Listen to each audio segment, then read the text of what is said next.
Welcome to another episode of Follow the Brand. I am your host, Grant McGaw, CEO of 5-Star BDM, a 5-star personal branding and business development company.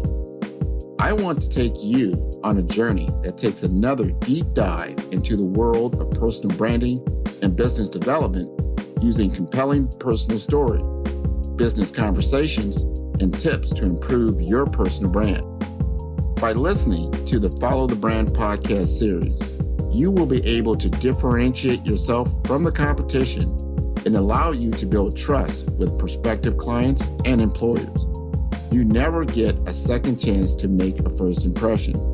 Make it one that will set you apart, build trust, and reflect who you are. Developing your 5-star personal brand is a great way to demonstrate your skills and knowledge. If you have any questions for me or my guests, please email me at grant.mcgaugh, spelled M-C-G-A-U-G-H, at 5-star BDM, B for brand, D for development, M for masters.com. Now let's begin with our next 5-star episode on Follow the Brand. Welcome to the Follow the Brand podcast. I am your host, Grant McGaugh, CEO of 5-Star BDM, where we help you to build a 5-star brand that people will follow. Delivers beyond expectation, outcome driven. These are the words that describe my next guest, Wael Barsoum. He uses his creativity to solve the most significant business problems in healthcare with his hands. Born in Jordan, Egyptian immigrant, Wael followed his father's footsteps to practice medicine. Wael believes we must improve at providing the best healthcare to all who need it. Wael encourages us all to seek the best value by weighing the quality divided by the cost of our health. He understands the delivery of healthcare, not just the practice of medicine. Dr. Wael Barsoum is an innovative, value-driven orthopedic surgeon with 20-plus years of experience promoting growth, performance, and leading change. As President and Chief Transformation Officer, Dr. Barsoum leads HOPCo's market transformation initiatives by further aligning stakeholders to continue the shift from volume-based care to value-based care models. He also oversees HOPCo's musculoskeletal service line hospital integration, musculoskeletal specialty hospitals, quality programs, and operational teams. Before joining HOPCo, Dr. Barsoum served as the CEO and President of Cleveland Clinic, Florida. During his tenure, Dr. Barsoum cultivated and transformed Cleveland Clinic, Florida from a $600 million single 155-bed hospital with 9 remote sites to a $1.8 billion 5-hospital, 1,083-bed tertiary and quaternary care hospital system with over 40 regional locations. This transformation was made possible by Dr. Barsoum's successful and seamless integration of Martin Health and Indian River Health systems, which resulted in significant growth in volumes, revenue, and profitability, as well as improvement in key performance quality metrics across the Florida region. Dr. Barsoum has published over 200 peer-reviewed articles, presented at over 300 conferences internationally, and is a member of the prestigious Hip Society and the Knee Society. In addition, he is a board member of the Florida Hospital Association and was appointed by Governor Ron DeSantis to the Florida State Board of Medicine. Dr. Barsoum is an effective visionary, adept at forecasting future challenges and instituting roadmaps for organizational success. Examples include the development of the Enterprise Surgical Council, the first Cleveland Clinic surgical operations playbook, the creation of the Check Please Cost Transparency Program, He also incorporated novel software solutions and predictive analytics into surgery scheduling operations globally for the Cleveland Clinic. Let us welcome Wael Barsoum to the Follow the Brand podcast, where we are building a 5-star brand that you can follow. Hello, everyone, and welcome to another special week on the Follow the Brand podcast. I am going to interview a very special individual. He's special to me because I've known him for a long time from afar as running different hospital systems and being a community leader. And I've always been curious to know, wow, he's running a hospital, but he actually was a surgeon. He's an orthopedic surgeon. He actually, physically worked on people, practiced medicine, and then he took it to an administrative track. And I felt that very interesting. Now, if you don't know by now, we're going to interview Wael Barsoum. We're going to interview him, but we're going to take it down a little different track. We're going to find about his brand. We're going to find out about himself, the man behind the mission.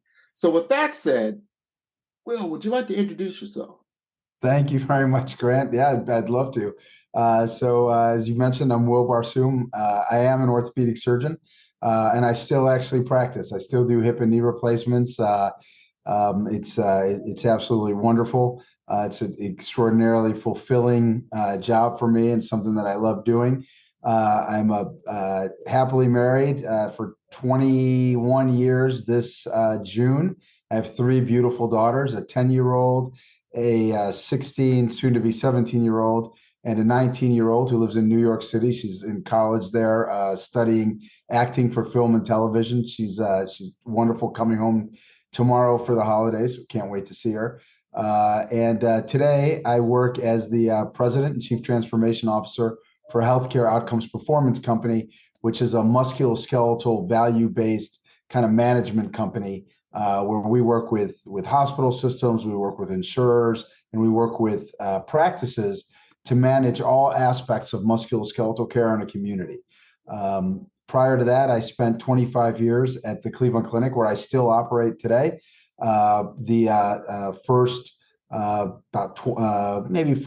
16 or 17 of them were up in Cleveland, where I had an absolutely amazing career there, building an academic career and doing some complex surgery and had a wonderful time. And then had the real honor of leading Cleveland Clinic, Florida, here in Southeast Florida for 7 years afterwards as the president and CEO. So absolutely awesome career. I couldn't be asking for more. Well, I tell you, it is an awesome career. And the more I work with you and I talk with you, thank you again for being a part of our HIMSS Integrate seminar that we had back in November. You just did a wonderful job framing the story about technology and its role in the healthcare system. I want to know more about you and your brand. What motivates you? What molds you? What's your mission and your passion? How did you get there? So let's take me back to young Wael. We're gonna do this story like young Wael, and we're gonna go talk to young Wael before he ever was dreaming about becoming a doctor. Tell me a little bit about your upbringing and what got you motivated to even go into the profession. Sure. So a lot of people don't know this. My parents are Egyptian, but I was born in Jordan. And my father was working in Jordan as a doctor, as an anesthesiologist for a couple of years. And that's when I made my appearance. We then moved back to Egypt and then here to the United States when I was just a little kid. It's probably 3 or 4 years old. My dad did his internship at the University of Oklahoma because he had to repeat all of his training here in the United States, and then his residency actually at the Cleveland Clinic, where I did my residency. And I vividly remember, when we moved here, eventually we had one car, and my mom and I would jump in the car and we'd drop my father off at the hospital early in the morning, say on a Monday, and then we'd go back Tuesday night to pick him up. And then we'd repeat the whole story again on Wednesday and then go pick him up Thursday night. So he was, working long shifts. And it's kind of interesting because I never would have really imagined But the door that we would drop him off at and pick him up from was the old education building at the Cleveland Clinic, and that was the same set of doors that I went in and out of during my residency at the Cleveland Clinic. It was pretty cool to kind of follow in your father's footsteps. Um, it was, I grew up in a very deeply religious family. We're Coptic Orthodox, which is similar to Greek Orthodox or Russian Orthodox, but Coptic is the old Egyptian language. So for us, much of our identity came initially from being at church with other Egyptian folks, and that clearly brought a sense of community to all of us. As immigrants, it gave us some sense of what we were all accustomed to and comfortable with. In fact, growing up, some of my very best friends were Egyptian guys that I grew up with from the church. In fact, 10 of them came down last weekend, where I hosted them in Miami for a weekend. We had just an absolutely awesome time. So I grew up, in a very traditional home, kind of Egyptian home. I have one younger sister who's an attorney in Cleveland. And our life pretty much revolved around church on Sundays. My dad working very, very hard. My mom being an incredible mother who really dedicated her life to my sister and I. And we all really loved each other. And so I grew up, recognizing the importance of respecting other people and trying to make other people's lives better. I had incredible role models in my mom and my dad, and in my priest. In fact, my oldest daughter, Michaela, is named after my priest, Father Michael, who married Michelle and I, almost 21 years ago. So Father Michael, so we named her Michaela after him. Having a dad that was in healthcare, I kind of grew up with healthcare in my blood. I remember in sixth grade, I would fake illness, and my dad would take me with him to the hospital, and I'd actually be in the operating room watching surgery, as a sixth grader. I just thought it was absolutely fascinating and really amazing. Had the fortune to attend Case Western Reserve for undergrad, which was a fantastic experience for me. It was the right size school. I excelled there. Socially and academically, I became president of my fraternity, and it was, again, it was the right size for me. It wasn't a huge school, it wasn't a really small school, but it allowed me to kind of separate out a little bit from other folks and try to differentiate myself. I love the school, and then I ended up going to Ohio State for medical school, and then my residency in orthopedic surgery at the Cleveland Clinic, and my fellowship in joint replacements at New England Baptist Hospital in Boston. So, but your dad was an anesthesiologist. You went into orthopedics. Yeah. Was there a different, you like dealing with that better? Or? That's a good question. It's funny. My father loved anesthesia, and was always very talented, skilled anesthesiologist.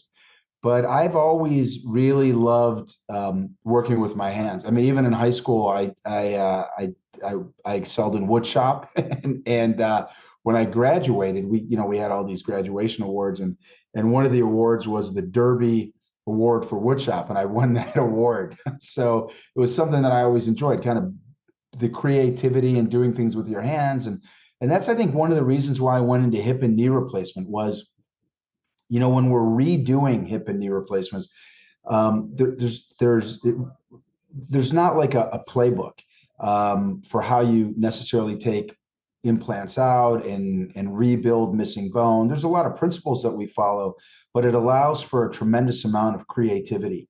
And I've always loved that creativity. So that was always important to me. And the other thing that I really liked about orthopedic surgery was I loved being presented with a problem that you would then solve, and you could see the results of your solution immediately, right? Whether it was with an X-ray, whether it's a patient that wakes up and says, "Oh, the pain in my hip is gone," and that actually happens, believe it or not, in the recovery room after hip replacements. So that was something that was really exciting to me and incredibly fulfilling. I tell you, I'm learning so much because you're taking me along this road. I can visualize, young Will in the operating room, right? And his father's there. And then I'm seeing you go through your maturation and then finding your niche, finding what, like, you know what, I know dad went down this road, but I'm going to go down this road because I'm finding my brand. I'm finding what's unique about me. I'm finding out what I have a passion about. And I tell you, when I think of knee and hip replacement and just joints in general and our aging population, I think my mother and father are going through that right now. It's a big business. It's big business, right? Yeah, it is a big business. Well, look, I mean, healthcare in the United States is, 19% of our gross domestic product. We spend almost $4 trillion a year on healthcare. It's the biggest business in the United States, and that's why it garners so much attention. I mean, if you look at what we spend at the federal level on Medicare and on care for the ill in this country, and certainly on the commercial side. And nowadays in the United States, about 40% of Americans have high deductible insurance plans. It is a big business, and I would tell you, Grant, that it's a big business that we need to get better at, that we need to transform, that we need to upend, because it's a big business whose inflation rate until this year was outpacing raises in wages. It was outpacing certainly regular consumer inflation, cost of gas, and that's certainly not something that's sustainable. I mean, we need to get our arms around that better. We really need to adopt more solutions that bring down the cost of care and simultaneously improve the quality of care, because our patients deserve it, right? I think we would all agree we're the greatest country in the world. We should be providing the very best healthcare system in the world, and I would argue that we probably don't do that today. I could not agree with you more. You're at this influx now, this crux, this intersection in the road between value-based care, volume-based care. They're finding themselves in the middle, trying to find that what's going to really work as we move forward, because you said it's the biggest business in America, right? And from a healthcare perspective. But I want to ask you this from a personal perspective, and really for our audience, help me understand how you choose a doctor. Let's just say I am in need of hip and knee replacement. Why would I choose you over anyone else? Yeah, that's a good question. Look, I think, today, the amount of transparency that we have in healthcare today is more than it's ever been. So when it comes to things like being able to get online and look at provider ratings, commentary on experience, those types of things, we have more of that at our fingertips today than we did 10, 15, or 20 years ago. In fact, if you look at some of the work that Michael Porter has published, Michael Porter is a Harvard Business School professor, and he's really the person that is probably the biggest name today in terms of introducing this whole idea of bringing value to healthcare. He defines value very simply. It's quality divided by cost. So as more and more of the cost of healthcare is now resting on the shoulders of the patient through high deductible insurance plans, you ought to shop. You ought to find the greatest value. It might not be the cheapest care, but it ought to be the best value care, meaning you're getting the very best quality of care for your costs. Now, some of that can certainly come from word of mouth. Some of that comes from objective data. And there are certain things that you look at, high risk, high cost procedures like liver transplantation, heart transplantation, open heart surgery, cancer treatment, where it's shocking, but the variations in quality and the variations in cost as you look at different areas of the country, or even within a specific region or city, you might find huge variations in the quality and the cost. If you haven't done your homework, that's really, shame on you. You really ought to do that. Then there are other areas like what I do, orthopedic surgery, and certainly, primary orthopedic surgery, meaning first time hip surgery, first time knee replacement. That stuff has been a little bit commoditized, right? The difference in outcomes, the difference in cost from one surgeon to another are relatively small. Very different than when you're talking about revisions, redo, right? Where you have a lot more variation in terms of the cost and the quality of the outcomes. And certainly, there's a lot of data today that suggests that high volume surgeons working in high volume sites of care have better outcomes generally speaking, compared to low volume surgeons or low volume sites of care. So, kind of recognizing that and knowing that there's real data behind that is important. But one other thing that I would say is very important is your connection to your doctor, right? I mean, if you kind of dread going to the doctor, you feel like your care provider, whether it's a doctor or a nurse practitioner or a physician assistant or a physical therapist or whoever it is that's taking care of you, if you just don't feel that connection, you feel that they're rushed, that they're not taking the time to explain something to you, you got to follow your gut. And I think that's important. So I think there are must-haves and nice-to-haves. Must-haves are the person's got to be good at what they do. That's first and foremost. And really, really, really, importantly, nice to have is some connection with your clinician, right? I mean, if I need open heart surgery and my option is a surgeon that has a 0.4% mortality rate, and is a little bit of a jerk, versus a surgeon that has a 6% mortality rate, but I really connect with, I'm gonna probably go to the jerk. Yeah.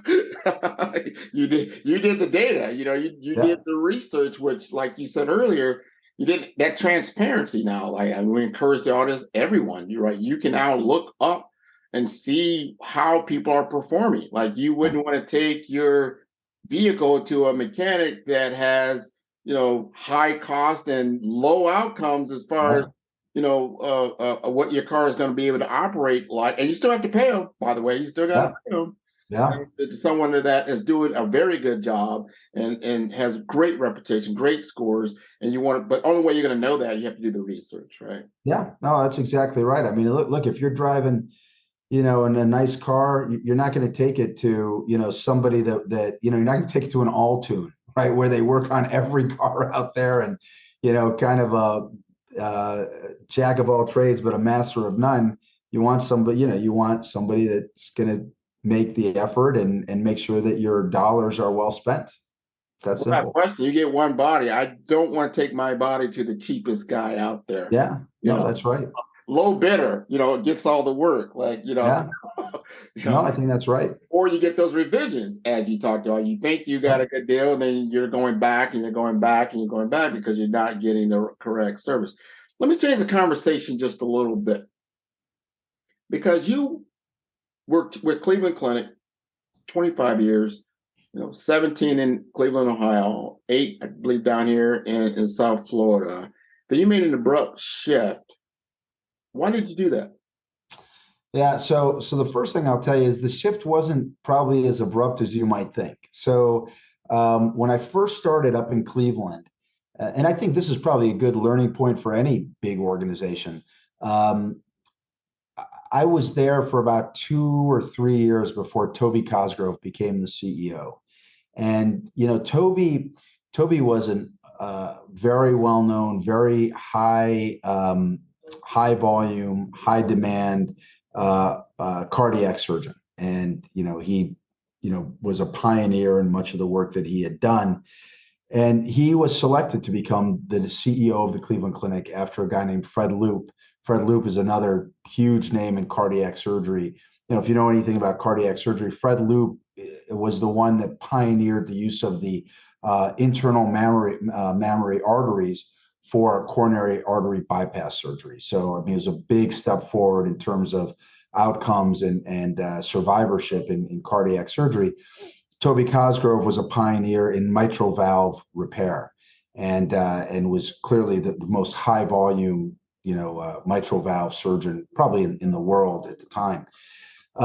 When Toby became the CEO, he kind of had an epiphany, and he said, "Look, I might have been a great cardiac surgeon, but I really don't know all that much about running a hospital." So he spent the first year or two really learning on the job, and he'll openly talk about this. I mean, it's not a secret or anything that he said that's what I had to do. So he invested in creating kind of leadership training and leadership courses at the Cleveland Clinic for folks who were clinically active to be able to learn more about not just the practice of medicine, but actually the delivery of healthcare and how to create kind of a bench of healthcare leaders that could go on and play a bigger role in the organization in the future. He really believed in kind of investing in that next generation of healthcare leaders. So at that time, our chief of staff, who's kind of the head doctor at the Cleveland Clinic, was a neurosurgeon named Joe Hahn. And Joe Hahn was just an amazing human being, is an amazing human being. I shouldn't say is, but retired from his role about 10 years ago, but was an amazing guy. And for some reason, he tapped me to be a leader in the organization. I was still pretty young. I took a course that was the Division of Surgery's leadership course. We met I think it was every third Friday or so for about a year. We learned about marketing, strategy, healthcare finance, quality, all kind of these large areas in the organization, human resources, things you don't learn about in medical school. So we learned about all of that stuff. And the deal was, when you finished, you would likely be positioned kind of to be on the bench and to take on a bigger leadership role down the line. This episode is brought to you by 5-Star BDM. 5-Star BDM is a professional consulting and advisory group keenly focused on business development services for small to mid-sized businesses and entrepreneurs. Although every business is unique, they often share challenges that can be addressed through smart branding. Services include process improvement in operations, digital strategy and transformation, business intelligence, digital marketing, and personal branding. Our 5-Star business and personal branding company has helped a number of professionals and organizations to optimize and grow. The result is more business, more opportunities, better reach, positive outcomes. Please visit www.5starbdm.com to learn more and view all the episodes of Follow the Brand.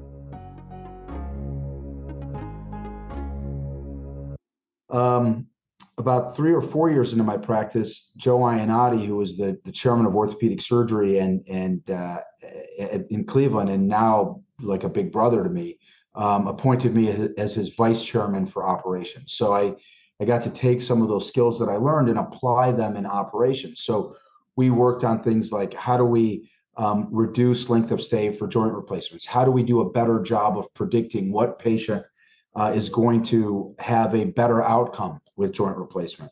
How do we do a better job of predicting what patient is going to be able to go straight home versus who needs a rehab facility? So we applied many of these things that I'd learned in my leadership training into our operations. And then kind of before you know it, I ended up serving as the chairman of surgical operations in Cleveland for the entire healthcare system, which ran about 200 operating rooms in our healthcare system and about $1 billion budget. So I was doing that while I was still very busy as an orthopedic surgeon. So, the growth in my slow transition to administration was kind of slow and steady, but at a pace that I was comfortable with, and always something that I was willing to take on because I loved it. I enjoyed it, and I loved serving the organization. And then about 10 years ago, I got a phone call. I remember vividly, I was in New York City speaking at an orthopedic conference, and probably about 1,000 people in the audience. And I was standing like behind the curtain, and my phone rang, and it was Joe Hahn, the chief of staff, calling me. I was 5 minutes from stepping on the stage, and I answered the phone. I said, you never didn't answer when Dr. Hahn called you. I said, hi, Dr. Hahn, it's Wael Barsoum. I'm about to give a presentation. May I call you back in about 20 minutes?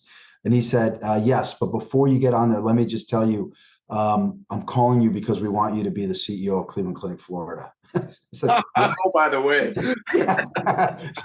So I got up, gave my lecture, came down, and first called my wife and said, listen, I'm about to call back Dr. Hahn. This is what he called me, what he's calling me about. What do you think? And she's like, listen, whatever you think is best, me and the girls completely support whatever you want to do.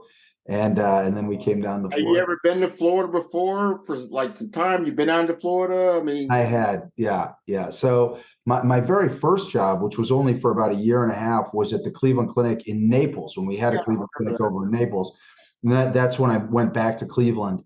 And then one of my, actually the first fellow that I ever chose for our hip and knee replacement fellowship that I was the fellowship director for was a guy named Pri Patel. It's a name you probably recognize. Pri is probably the busiest total joint replacement surgeon in Southeast Florida. So Pri was down here, and I'd come down every once in a while. He's one of my closest friends. So I'd see Pri. I'd actually do some surgeries at Cleveland Clinic Weston, and then I'd pop back up to Cleveland and do my stuff down here. So I knew the hospital well. I knew Bernie Fernandez, who was my predecessor, who's an absolute class act, wonderful human being, great guy. Bernie and I were friends. So so I knew the place. I knew what I was getting into, and I was excited about it. Well, this is what's interesting about the Cleveland Clinic. The uniqueness of the organization is that it's run by physicians. Yeah. It's a little bit different than you see other organizations. They're run by administrators. Yeah. Actually, all the administrators in the Cleveland Clinic are physicians, right? Well, so all the CEOs are historically all they've always been physicians. So our very first CEO was Dr. Kreil. That was a little over 100 years ago. Came back from World War I and founded the Cleveland Clinic, and it continued to be physicians until today. And that's a model that works well. Very similar to the Mayo Clinic.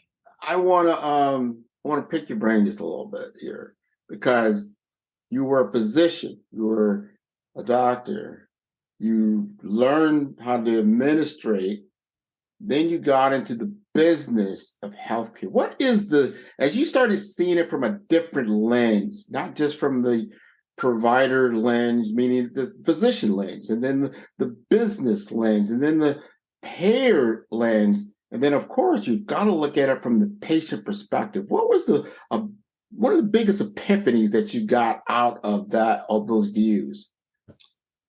Yeah. Well, let me go back even before that to tell you what the biggest lesson that I got that has probably shaped my view on why we need to do a better job in healthcare today. When I was a little kid, I don't know, I was maybe 8 or 9 years old.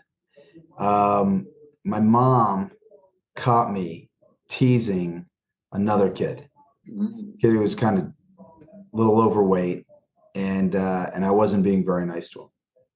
So my mom, she didn't embarrass me in front of everyone, but she pulled me aside and she said, she calls me Willie. She said, Willie, every human being is made in the image of God.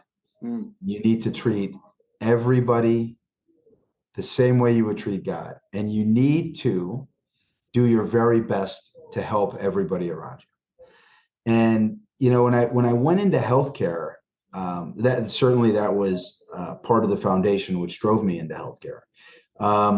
But I've always felt that we could do better. That whether it's on the delivery of healthcare side, whether it was on, how a single provider cares for a single patient, making the effort. It's funny. Like I loved my residency, even my internship. I was working, 120 hours a week. This was before all the new rules around training where there were limits to hours. it never bothered me. Like my pager would go off at 3 o'clock in the morning, and I'd say, oh, I got to go down to the ER. I never felt like, man, what a burden, because my mom's words always stuck in my head, and I always saw it as a human being in need, and that I could help that person. So that's always made for me training in my early years of practice, to be really a big joy for me to be able to do that. I mean, if you asked me today, would you go back to being a resident again? I would do it in a heartbeat. I mean, I loved it. A lot of people wouldn't. It's sad to me when you talk to doctors today and you say, "Oh, would you like your kids to go into healthcare?" And they say no. I said, "Man, how could you feel that way? I mean, you get to do something that so little of the world gets to do. What greater honor is there than for another human being to trust you with their health or with their life?" I mean, that's incredible. Or to trust their family members to you. That to me is such an honor, that I would encourage anybody that had an interest in healthcare to absolutely pursue, whether as a nurse, as a respiratory therapist, as a physical therapist, as an orthopedic surgeon. It's to me, it's an incredible profession, and I would certainly do that. So, when you think about, that comment from my mom that kind of drove the, my I guess my philosophy on healthcare and healthcare change today, it's all based on the fact that I think we can do better, right? I mean, people are paying a lot of money for their healthcare. People come in with high expectations. I mean, why shouldn't we uh, deliver beyond their expectations? Why shouldn't we make the effort? Is it really fair to say, hey, good is good enough? Probably not, right? I mean, not when it comes to your health. I mean, you said it yourself, Grant. I only have one body, right? This isn't like, hey, I'm gonna fix your car with an aftermarket part. It'll last 3 or 4 years, and then if you need another, we'll give you another one. No, this is my health. I want the part that lasts 50 years. I don't want the shortcut. I think people deserve that, and I think they ought to have a better experience. I tell you, I looked at your LinkedIn profile, and what stood out to me is that you've got a feature there on Martin Luther King and what he stood for. And I like that because it shows what your point of view is when it comes to healthcare. That this is how you're gonna stand on this. And I know you, because you do the data, you look at the information. Especially in our country, there are disparities in certain groupings of people. And as a person that you've come, I mean, obviously you've been here for a very long time. You have immigrant roots, and we are in a time now that we're really, as a nation, really evaluating who we are as Americans, I guess, and trying to understand how we move forward as we start to really look at how do we care for all of us and not just some of us. Yeah.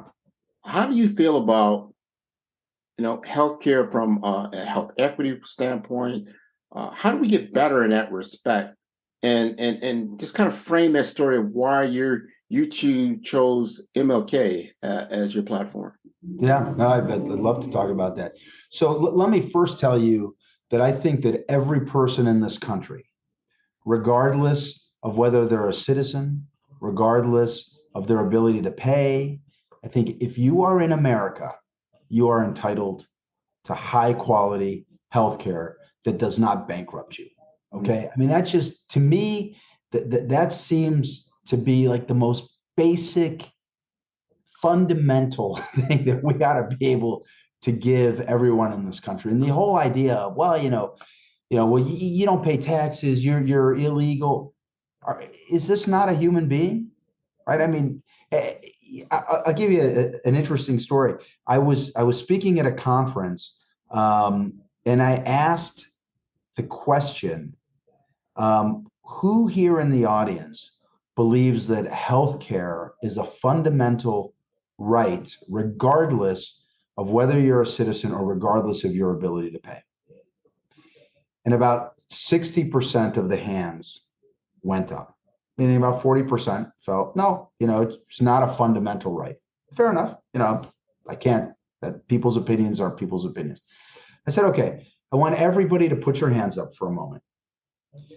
Now, with everybody's hands up, I want you to think about somebody that you know that probably can't afford healthcare, or somebody that you know that is in this country, illegally, or doesn't have a green card yet, doesn't pay taxes. And I want you to think about if they had an emergency or if they needed healthcare, how many of you think that they shouldn't get it? If you feel that way, keep your hand up. Every hand went down, right? So it's important to recognize, I mean, when we talk about generalities like that, it's easy for folks to make kind of broad comments around, well, yeah, if you don't pay taxes, you shouldn't get to benefit from the system. But as soon as you say, well, what if it's somebody that it's, oh, no, you're talking about Jim. No, Jim he's an exception. Jim's not an exception, right? That's the reality. And that to me is what, you look at somebody like Reverend Martin Luther King. I mean, who embodied equality greater than him, right? I mean, here in the United States, we love to credit our forefathers. All men are created equally. But I got news for you, man. I mean, if you listen to my mom, right, it goes way before that, right? That comes from God. All of us are made in the image of God, right? So how in the world do we select this group are the haves and this group are the have-nots? The other thing that I would say that to some degree we've got to get over is we have a little bit of, we're almost a little oversensitive when it comes to healthcare disparities. And what do I mean by that? I mean that there are certain diseases that are more likely to happen in certain backgrounds. I come from the Middle East. I can tell my family has a very high rate of diabetes, and diabetes is super prevalent throughout the Middle East, super prevalent, right? I shouldn't be insulted if my doctor says, hey, we're going to check your hemoglobin A1C because of your background, because you come from Egypt. Okay. Because statistics are that I am more likely to be diabetic. By all means, go ahead and check it.